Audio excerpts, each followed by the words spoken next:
Everyone welcome back to my YouTube channel Sona success tracker. आज के इस वीडियो में आपसे स्पेशल बात करूंगा AGTS 2759 में मॉक टेस्ट में जिनका स्कोर नहीं बढ़ रहा उसके बारे में। देखिए, सबसे पहले मैं आपको बता दूं, मॉक टेस्ट लगाना कोई ज़रूरी नहीं होता है। हर एग्ज़ाम का अपना अलग अलग रोल होता है मॉक टेस्ट का, और मॉक टेस्ट के बिना अगर क्या हम सफलता नहीं पा सकते, ऐसा बिल्कुल भी नहीं है। हम ज़्यादातर मॉक टेस्ट कभी नहीं लगाते हैं। हमने 3446 के टाइम पे भी आपको कई बार वीडियो में बता चुके हैं। रोज़गार का एक मॉक लगाया था, उसमें स्कोर देखा और मैं समझ गया कि इसका एग्ज़ाम से लेना देना नहीं है। कुछ बच्चों ने मेरे पास एक और कोचिंग का लिया था ऑफलाइन मॉक टेस्ट, मैंने उसको भी देखा, उसमें भी सारे सवाल ऊँट के भरे थे। 2-3 सवाल मैं समझ गया ये भी कोई काम धंधे का नहीं है। उस टाइम तो एक होड़ चल रही थी कि कौन कितना हार्ड मॉक टेस्ट बना पाता है।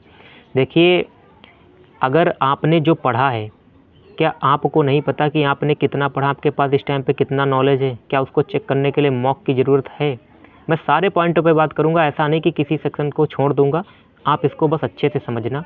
अब पहले मैं बात करता हूँ एक ऐसे पर्सन जिनका 70 से 80% सिलेबस कवर है और उनके पास या 3446 में भी अच्छा नॉलेज था, किसी कारणवश नहीं हो पाए, या जो जिनका स्कोर अच्छा आ रहा है और मॉक में भी अच्छा आ रहा है, यानी कुल मिला के जो एवरेज से हल्के से ऊपर स्टूडेंट है, या एवरेज के ऊपर ही मान लीजिए, या अच्छे रैंक के स्टूडेंट है, अच्छे कॉलेज से पढ़े, अच्छी यूनिवर्सिटी से पढ़े हैं, जो जिनका अच्छा स्कोर भी बन रहा है, जिनके पास सारा रिवीजन भी हो चुका है, हाँ पढ़ चुके हैं, सुंडा भी पढ़ चुके हैं, करुण कत्यान भी पढ़ चुके हैं, किसी कोचिंग का कोर्स खरीदे वो भी पढ़ चुके हैं, रिवीजन भी कर रहे हैं, यूपी स्पेशल कंप्यूटर भी बना रहे हैं, कुल मिला के वो अच्छी कंडीशन में। तो उनका क्या तरीका रहता है मॉक का, कि चुपचाप मॉक दीजिए, अच्छे से वो लोग उसका एनालिसिस कर भी रहे होंगे, उनका स्कोर बन भी रहा होगा। फिर भी अगर उनका नहीं बन रहा हो तो आप इस मॉक को लेके बिल्कुल भी नर्वस मत होइए। आपने सब कुछ कर लिया है, लेकिन ये मॉक आपके सिलेक्शन को तय नहीं करेगा, ये मैं पहले भी बता चुका हूँ। हो सकता है यहाँ जो पूछा जा रहा है वो हो सकता है एग्ज़ाम में दूर दूर तक उसका लेने देना ना हो। तो अगर आपके पास सब कुछ अच्छे से तैयार है, आपने पढ़ लिया, रिवाइज भी कर चुके हो, फिर भी किसी कारणवश मॉक में नहीं बनना है, तो कोई परेशानी होने की बात नहीं है। आप बस उन्हीं पॉइंटों को ध्यान में रखिए जहाँ से सवाल गलत बन रहे हैं, उनको अच्छे से रिवाइज करिए, ठीक है। अब कुछ सबसे ज़्यादा जो टेंशन हो रही है वो उस पीढ़ी को हो रही है जिसका अभी सिलेबस भी ढंग से कवर नहीं है, 50% के मतलब 50% कवर हो पाया है।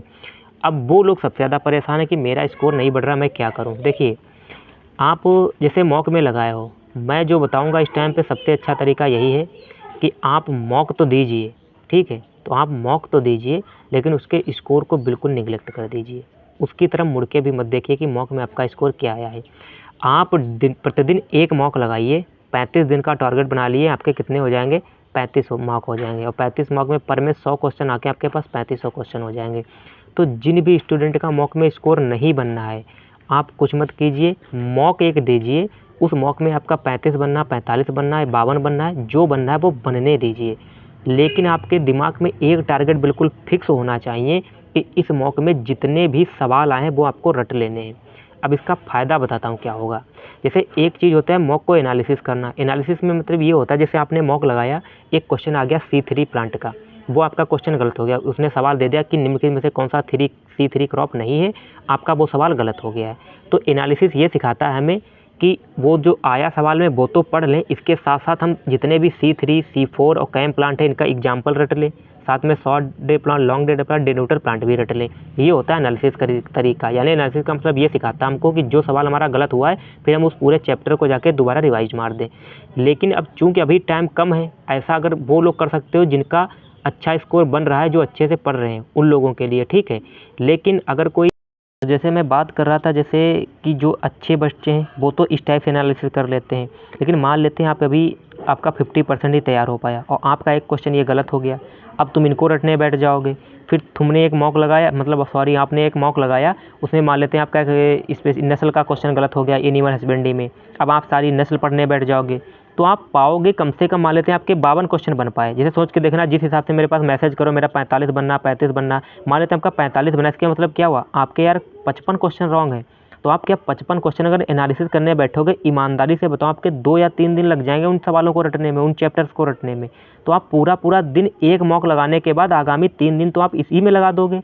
फिर आपका एग्जाम आ जाएगा और पता चलेगा जिस लेवल के सवाल इसमें रखे थे मॉक में, ऐसे तो सवाल एग्जाम में पाओगे भी नहीं, क्योंकि UPSSC बिल्कुल अनसर्टेन है, इसका कुछ भी भरोसा नहीं है, कैसा पेपर बना देगा। जिस हिसाब से पिछला आया था हो सकता है उसका बहुत सरल बना दे। क्या करोगे, जैसे कल जो पेपर हुए हैं अभी परसों वाले 29 तारीख को, उन्हें क्या हुआ, कितना सरल यूपी कंप्यूटर यूपी जी के और ये कंप्यूटर रख दिया। और उसके बाद दूसरे वाले दिन जो शाम वाली शिफ्ट को पेपर हुआ था शायद प्रदूषण नियंत्रण का, उसमें देखो यूपी जी की कैसे रख दी थी हार्ड। तो इसका कोई भरोसा नहीं कि सरल बना देगा कठिन, सरल बना दे और आप इस महंगे महंगे यानी ये जो हार्ड क्वेश्चन आप रटने के चक्कर में पढ़ते रहोगे हार्ड, और हार्ड आएगा नहीं, पेपर सरल आएगा, फैक्ट भी आप भूल चुके होगे, लॉस किसका होगा। ये टाइम चल रहा है आपके मोटिवेशन का। इस टाइम पे खुद को सेल्फ मोटिवेट रखना बहुत ज़रूरी है। खासकर वो चीज़, उस चीज़ की तरफ हम क्यों भागे जो हमें टेंशन दे रही है। तो पहली बात तो आप ये चीज़ ध्यान रख सकते हो, अगर मॉक आपको दिक्कत दे रही तो आप स्किप कर दीजिए, आप केवल अपने पढ़ाई पे फोकस करिए। बस आप ईमानदारी से अपना जितना सिलेबस है उसको रिवाइज कर लीजिए और दे के चले आना। मॉक आपका तय नहीं करेगा, लेकिन मैं फिर भी कहूँगा अगर आप बिगिनर भी हो तब भी एक मॉक इसलिए लगाओ, जो सबसे अच्छा तरीका मेरा बता रहा है कि आप मॉक लगाओ, कौन सा सवाल उसमें आया छोड़ दो, जितने आपके हो पाए उनको देख लो, स्कोर की तरफ मत मुड़ के देखो। आप उन सारे 100 क्वेश्चन को रटना है भाई, मेरी बात मान लो, ईमानदारी से बता रहा हूँ। आप 35 मॉक लगा लोगे, आपके पास 3500 क्वेश्चन हो जाएंगे।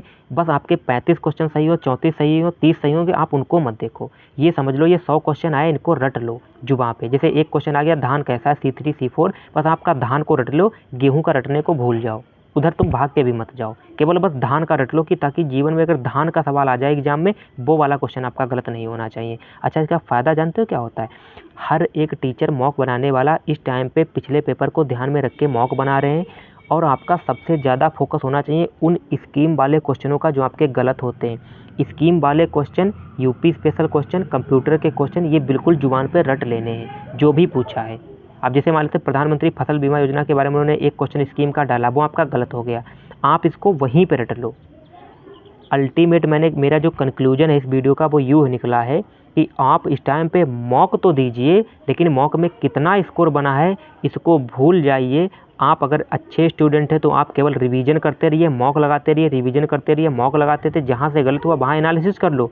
लेकिन अगर आप बिगिनर हो, 50% वाले स्टूडेंट हो, नए स्टूडेंट हो, आपका सिलेबस नहीं कंप्लीट है, तो मॉक आप भी लगाइए, लेकिन आप स्कोर मत देखिए, उस 100 सवालों को रटना है। वो 100 सवाल आप जैसे दिन भर आप अपना पढ़िए, दिन भर आप AGTA पढ़िए, रात में एक मॉक लगाइए या शाम टाइम 4-5 बजे एक मॉक लगाइए, उसके बाद रात में 2-2.5 घंटा में जो 100 क्वेश्चन है वो रट लीजिए। आपके 35 सही हुए हैं तो उनमें से ये देख लेना कोई तुक्का वाला तो नहीं सही है। आप तुक्के में लगा के 45 सही तो कर लिए, उसमें से कुछ सवाल तुक्के वाले होंगे, तो इसलिए आप क्या करना है, वो 100 के 100 क्वेश्चन जो सही हैं जो गलत हैं उनको बिल्कुल जुबान पर रट लेना है। इसका फ़ायदा यूँ होगा कि आप 35 मॉक के अंदर कम से कम 3500 क्वेश्चन आपको मिल जाएंगे। ये 3500 क्वेश्चन आपके एग्जाम में हेल्प करेंगे। जैसे मान लेता आपका कोई मक्के का आ गया, कोई धान ज्वार बाजरे का आ गया, उसको तुरंत रट लो। और स्कीम वाले क्वेश्चन जो भी तुम्हें पर मॉक के अंदर 10, 15, 20 जो भी टीचर लोग डाल रहे हो उनको तो कतई रट ही लेना है, क्योंकि हर टीचर स्कीम का जो क्वेश्चन बनाता है उस स्कीम का अपने मन से सबसे चुनिंदा ही डालता है, एग्जाम ओरिएंटेड ही बनाता है। क्योंकि वो 35 मान लेते हैं मॉक बनाया है उन्होंने किसी टीचर ने, तो सिंपल सी बात है 35 मॉक के अंदर वो करंट के सवाल डालेंगे 10-10, 15-15, 20-20, तो वो कितने डालेंगे। किसी में प्रधानमंत्री फसल बीमा योजना कब आई ये पूछ डालेंगे, अगले मॉक में बनाएंगे तो ये पूछ लेंगे प्रधानमंत्री फसल बीमा योजना में कि जो पैटर्न है, जो स्कीम को उससे रिलेटेड अंदर चल रही है, इसको फंड कौन करता है ये डाल देंगे। किसी में इनाम का ये कब स्टार्ट हुई वो पूछ लेंगे, किसी में मंडी की संख्या पूछ लेंगे, किसी में जैसे मान लेते हैं इसका क्वेश्चन आ गया तुम्हारे MSP का, तभी यही पूछ लेंगे MSP जारी कौन करता है, MSP को लागू कौन करता है, कौन सा मंत्रालय इसको सपोर्ट करता है, कितनी क्रॉप है, खरीफ की कितने, रबी की कितने, गेहूँ का कितना बड़ा। तो यानी उसी सवाल में देखो वह कई प्रकार से वो क्वेश्चन धीरे धीरे सारे मॉक में एक एक डाल के पूछते रहेंगे। तो इसीलिए बता रहा हूँ आप इस टाइम पे जो भी मॉक लगाओ उसे रट लो बिल्कुल जुबान पे, ठीक है।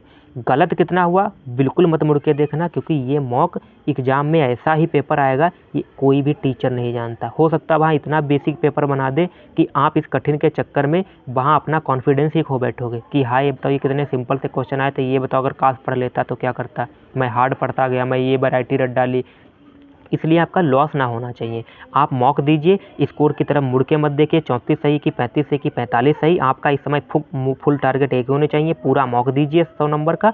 उसके बाद में जितने बने उतनी अच्छी बात है, कॉन्फिडेंस रहिए, बस वो 100 क्वेश्चन रटो।